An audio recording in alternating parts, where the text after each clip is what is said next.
அனைவருக்கும் வணக்கம். Welcome to LA polls. இன்று 20 ஜூன் 2024 என்னென்ன பங்குகள் பங்கு சந்தையில் செய்தி சொல்லியிருக்காங்கிறத பார்த்துலாம். வழக்கம் போல் டிஸ்க்ளைமர், நம்ம சேனல் முழுக்க ஒரு செய்தி சேனல், எந்த ரெக்கமெண்டேஷன் கிடையாது. அதாவது இங்கிலீஷில் சொன்னால் நியூஸ் சேனல்.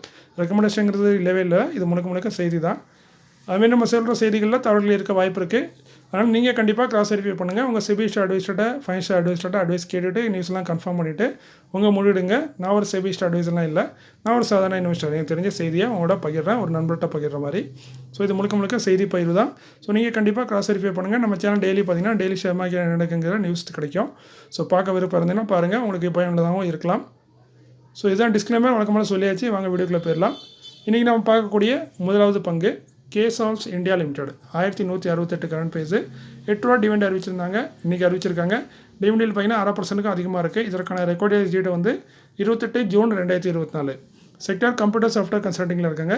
வருஷத்துக்கு 3லேருந்து 4 டிவிடெண்ட் தரக்கூடிய ஒரு கம்பெனி தான் இந்த கேசால்ஸ் India limited. Century textile and industries limited 2272 ரூபா கரண்ட் ப்ரைஸு, 5 ரூபா டிவிடெண்ட் ஆல்ரெடி அறிவிச்சிருந்தாங்க. டிவிடெண்ட் பார்த்தீங்கன்னா கிட்டத்தட்ட 4% வருது. இதற்கான ரெக்கார்ட் டேட் தான் கம்பெனி இன்றைக்கி அனௌன்ஸ் பண்ணியிருக்காங்க. 11 ஜூலை தான் ரெக்கார்ட் டேட்டு. செக்டர்னு பார்த்தீங்கன்னா பேப்பர் அண்ட் பேப்பர் ப்ராடக்ட்டில் இருக்காங்க.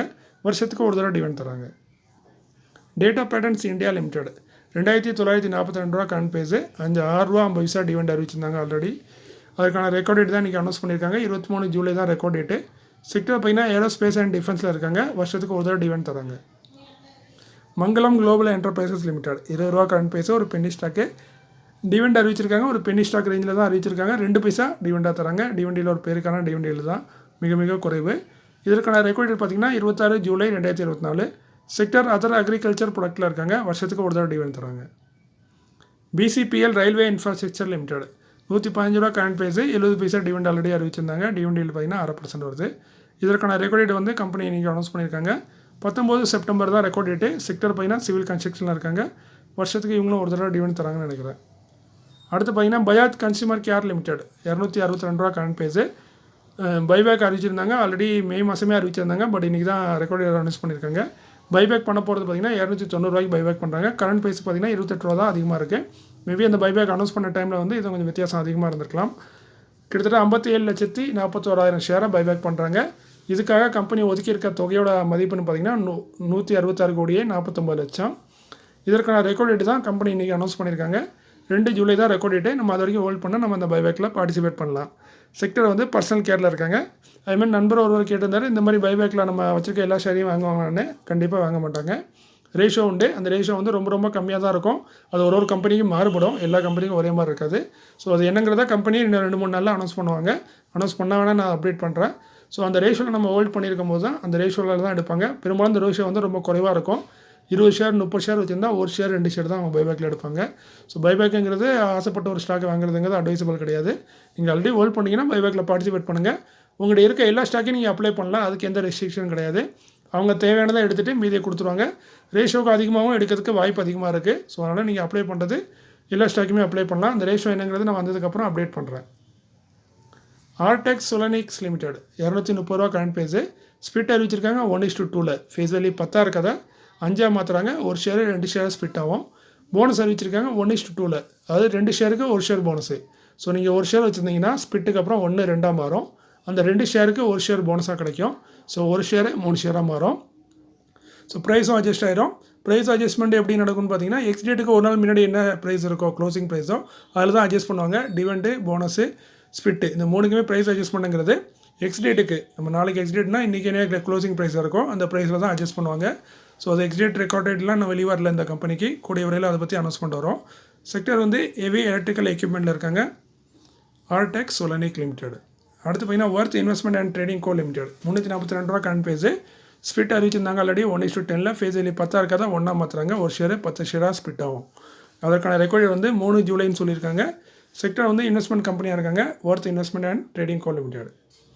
அடுத்து ஃபால்கான் கான்செப்ட் லிமிடெட் 73 ரூபா கரண்ட் ப்ரைஸு. இவங்களுக்கு ஒரு ஆர்டர் கிடச்சிருக்கு. 9 கோடியே 29 லட்சம் தான் ஆர்டரோட மதிப்பு. கொடுத்தது Shakuntala education and welfare society. இவங்க வந்து 2 நாள் முன்னாடி இதே கம்பெனி தான் இன்னொரு ஆர்டரும் கொடுத்துருந்தாங்க. அதே கம்பெனி தான் திரும்ப ஒரு ஆர்டர் கொடுத்துருக்காங்க நம்ம ஃபால்கான் கான்செப்ட்டுக்கு. அடுத்து RailTel corporation of India limited 434 ரூபா கரண்ட் ப்ரைஸு. 20 கோடியே 22 லட்சத்துக்கான ஆர்டரு கொடுத்தது south central railway. Brahmaputra infrastructure limited 59 கோடியே 84 லட்சத்துக்கான ஆர்டர் கிடச்சிருக்கு. கொடுத்தது national highway and infrastructure development corporation of India. அடுத்து நம்ம பார்க்கும்போது upcoming board of directors meeting may கன்சிடர்ங்கிறாங்களா ஆலோசிக்க வாய்ப்பு இருக்கிற மாதிரி சொல்கிறாங்க. 90% சான்ஸ் இருக்குது, 10% சான்ஸ் இல்லை. அதில் ஃபஸ்ட்டாக நம்ம பார்க்கறது மில்க் ஃபுட் லிமிடெட் 678 ரூபா கான்ஃபேஸு 25 ஜூனில் போர்டு மீட்டிங் வச்சுருக்காங்க. டிவெண்டு, போனஸு, ஸ்ப்ளிட்டு இந்த 3மே கொடுக்க வாய்ப்பு இருக்கிற மாதிரி சொல்கிறாங்க. இல்லை 2 கொடுக்கலாம், இல்லை 1 கொடுக்கலாம். அது என்னங்கிறத கம்பெனி தான் டிசைட் பண்ணுவாங்க, டேரக்டர் தான் டிசைட் பண்ணுவாங்க. டிவெண்டுன்னு பார்த்தீங்கன்னா ₹2.50 அந்த ரேஞ்சில் டிவெண்ட் தரதுக்கு வாய்ப்பு இருக்குது. போனஸு ஸ்பிட்டுங்கிறது நம்ம பொறுத்து தான் பார்க்கணும் என்ன மாதிரி தராங்கன்னு. செக்டர் வந்து டைரி ப்ராடக்ட்டில் இருக்காங்க. Milk food limited. Real eco energy limited 33 ரூபா கான்ஃபேஸு 11 ஜூலையில் போர்டு மீட்டிங் இருக்குது. ஸ்பிட்டு கொடுத்து முடிவெடுப்போம்னு சொல்லியிருக்காங்க. ஃபேஸ் வேல்யூ 10 இருக்குது. அது 1, 2 இல்லை 5 என்ன வேணால் மாத்திரம். பொதுவாக ஃபிட்டிங்கு கொடுக்குறது வந்து பார்த்திங்கன்னா ஃபண்டமெண்டலி வீக்கான கம்பெனியாக தான் கொடுப்பாங்க. இந்த கம்பெனி ஃபண்டமெண்டலி கொஞ்சம் வீக்கான கம்பெனி. நான் இங்கே எந்த ஸ்டாக்குமே ரெக்கமெண்டாக எதுவும் பண்ணலை. ஒரு சின்ன குறிப்பாக தான் சொல்கிறேன். ஸ்பிட்டுக்கும் போனஸுக்கும் உள்ள வித்தியாசத்தை தான் சொல்கிறேன். ஸோ செக்டர் பார்த்திங்கன்னா ரிஃபைனரி அண்ட் மார்க்கெட்டிங்கில் இருக்காங்க. Real eco energy limited. அடுத்து பார்த்தீங்கன்னா நண்பர் ஒரு நேற்று ஒரு கமெண்ட் பண்ணியிருந்தார். இந்த கமெண்ட்டில் நிறைய பேருக்கு இந்த மாதிரி டவுட் இருக்கலாம். இந்த டவுட் உங்களுக்கு தெரியும். ஸ்பிட்டை பற்றி ரேஷோ வந்து தப்பாக இருக்குங்கிற மாதிரி சொல்லியிருந்தார். ஸ்பிட் ரேஷோ என்றைக்கும் பார்த்தீங்கன்னா 5:1, 2:1 இல்லை 10:1 தான் இருக்கணும். நாட் அதர்வேன்னு போட்டிருக்காங்க. ஸோ அதாவது நான் சொல்கிறது 1:2, 1:10 இந்த மாதிரி ரேஷோ இருக்காது, அந்த வழியில் இருக்காது, இந்த மாதிரி தான் இருக்குங்கிற மாதிரி அந்த நண்பர் மென்ஷன் பண்ணியிருக்காரு. அந்த நண்பருக்கு ஒரு சின்ன விளக்கத்தை தான் கொடுக்குறேன். இது உங்களுக்கு ஆல்ரெடி தெரியும்னா நீங்கள் வீடியோ ஸ்கிப் பண்ணிட்டு போயிடலாம். இதோட வீடியோ முடிஞ்சது. இல்லை அதில் உங்களுக்கும் கன்ஃபியூஷன் இருக்குன்னா மேற்கொண்டு பாருங்கள். நான் அந்த விளக்கத்தை சொல்லிடுறேன். நான் சொல்கிறது சரியாக தவறாங்கிறது. இந்த நண்பர் சொன்னதில் எந்த தவறுமே இல்லை. என்னென்னா 5:1, 2:1, 10:1 அந்த ரேஞ்சிலையும் நம்ம சொல்லலாம். பட் அந்த ரேஞ்சில் மட்டும்தான் சொல்லணுங்கிறது தவறானது. ஏன்னா அந்த ரேஞ்சிலையும் சொல்லலாம், நான் சொல்கிற மாதிரியும் சொல்லலாங்கிறத நான் சொல்ல வரேன். அதுதான் நானும் பார்த்துருக்கேன் இது வரைக்கும். அதுதான் கரெக்டு கூட. ஸோ ஸ்பிட்டை பொறுத்த வரைக்கும் பார்த்திங்கன்னா இங்கே நேற்று கூட ஒரு 2 கம்பெனி இது அனௌன்ஸ் பண்ணியிருந்தேன். அதில் ஒன்று பார்த்திங்கன்னா ஸ்பிட்டு நீங்கள் பார்க்கலாம். இது கம்பெனியோட லெட்டர் ரேட்டில் வந்து வெப்சைட்டில் வந்து எடுத்தது தான். எடுத்துகிட்டு 1:5 தான் போட்டிருக்காங்க. என்னென்னா ஒரு ஃபேஸ் வேல்யூ 10 இருக்கதை 2 மாற்றுறாங்க. ஸோ 2 மாற்றும் போது ஒரு ஸ்டாக்கு 5 ஸ்டாக்காக ஸ்பிட் ஆகுது. ஸோ இங்கே பார்க்கலாம் 1:5 மென்ஷன் பண்ணியிருக்காங்க. ஸோ அது நான் அதை தான் மென்ஷன் பண்ண ரெகுலராக. அதுவும் கரெக்டு தான். அதே இன்னொரு கம்பெனி பார்த்திங்கன்னா ஆயுஷ், அவங்க பார்த்திங்கன்னா 10:1 மென்ஷன் பண்ணியிருக்காங்க. அதை வந்து நம்ம 1:10 கூட சொல்லலாம். அதுமாரி 5:1, 1:5ன்னு சொல்லலாம். ஸோ இங்கே என்னென்னு பார்த்தீங்கன்னா நான் 2 பேருமே கரெக்டு தான். அந்த நண்பர் சொன்னதும் கரெக்டு தான். பட் அது மட்டும் தான் சொல்லணும்னு சொல்லக்கூடாது. நான் இதில் மென்ஷன் பண்ணுறேன் 1:5ம் கரெக்டு தான், 5:1 கரெக்டு தான். பட் இது வந்து ரொம்ப கன்ஃபியூஷன் ஆகும். இதுக்கு நம்ம சிம்பிளாக என்ன பண்ணணும்னு பார்த்தீங்கன்னா என்றைக்குமே பார்த்திங்கன்னா ஃபேஸ் வேல்யூ என்னவா மாறுதுன்னு பார்க்கணும். ஸ்பிட்டை பொறுத்த வரைக்கும் ஃபேஸ் வேல்யூ தான் முக்கியமாக பார்க்கணும். அதுக்கு தான் முக்கியமானது ஃபேஸ் வேல்யூ. ஸோ அது வந்து 10லேருந்து 2 மாறுதுன்னா அப்போ என்ன அர்த்தம்? ஒரு ஸ்டாக் வந்து 5 ஸ்டாக்காக மாறுதுன்னு அர்த்தம். 10லேருந்து 1 மாறுதுன்னா ஒரு ஸ்டாக்கு 10 ஸ்டாக்காக மாறப்போகுதுன்னு அர்த்தம். ஏன்னா ஒரு ஸ்டாக்கு 10 ரூபா இருக்கிற இடத்துல ₹1 வருது. அப்போ ₹1 10 காயின் இருக்கும். ஸோ அந்த இது ரேஞ்சில் பார்த்தீங்கன்னா ஸ்பிட்டு 1:10ன்னா ஒரு ஸ்டாக்கு 10 ஸ்டாக்காக மாறுது. இந்த நண்பர் சொல்கிற மாதிரி சொல்லலாம். பட் இந்த நண்பர் சொல்கிற மாதிரி அதிகமாக சொல்ல மாட்டாங்கங்கிறதுக்கு இன்னொரு குறிப்பும் சொல்கிறேன். பெரும்பாலும் பார்க்கலாம். இப்போ ரீசெண்டாக நடந்த ஸ்பிட்டு தான் இது எல்லாமே. இங்கே எல்லாத்துலேயுமே பாருங்களேன் 10:1 எங்கேயுமே போடலை, 1:10. இது என்னென்னா நந்தன். அடுத்து பார்த்தீங்கன்னா விபிஎல், இவங்களும் 1:10 தான் போட்டிருக்காங்க. அடுத்து பார்த்தீங்கன்னா பாரத் டைனமிக்ஸ், இவங்களும் பார்த்தீங்கன்னா 1:2 தான் போட்டிருந்துருக்காங்க. அதாவது 1:2 தான் போட்டாங்க. அதாவது ஒரு ஸ்டாக்கு 2 ஸ்டாக்காக மாறுது, ஒரு ஸ்டாக்கு 10 ஸ்டாக்காக மாறுது, ஒரு ஸ்டாக்கு 5 ஸ்டாக்காக மாறுது. போனஸை பொறுத்த வரைக்கும் தான் இந்த ரேஷோ மாறாது. போனஸை பொறுத்த வரைக்கும் 1:2னா இப்போ நீங்கள் கொஞ்சம் முன்னாடி கூட ஒரு வீடியோ பார்த்தீங்கல்ல 1:2 போனஸ் தராங்கன்னு. அதனால் 2 ஷேருக்கு ஒரு ஷேர் போனஸாக தராங்க. அதை யாருமே மாற்றி போட்டு 2:1ன்னு சொல்ல மாட்டாங்க. போனஸ் மட்டும் என்றைக்குமே மாறாது. அந்த ரேஷோ கரெக்டான ரேஷோ. ஸ்பிட்டோட ரேஷோவை பொறுத்த மட்டும்தான் இந்த ஒரு மாற்றங்கள் வரும். இதில் பெரும்பாலும் பயன்படுத்துறது 1:10, 1:2, 1:5 இதுதான் அதிகமாக பயன்படுத்துவாங்க.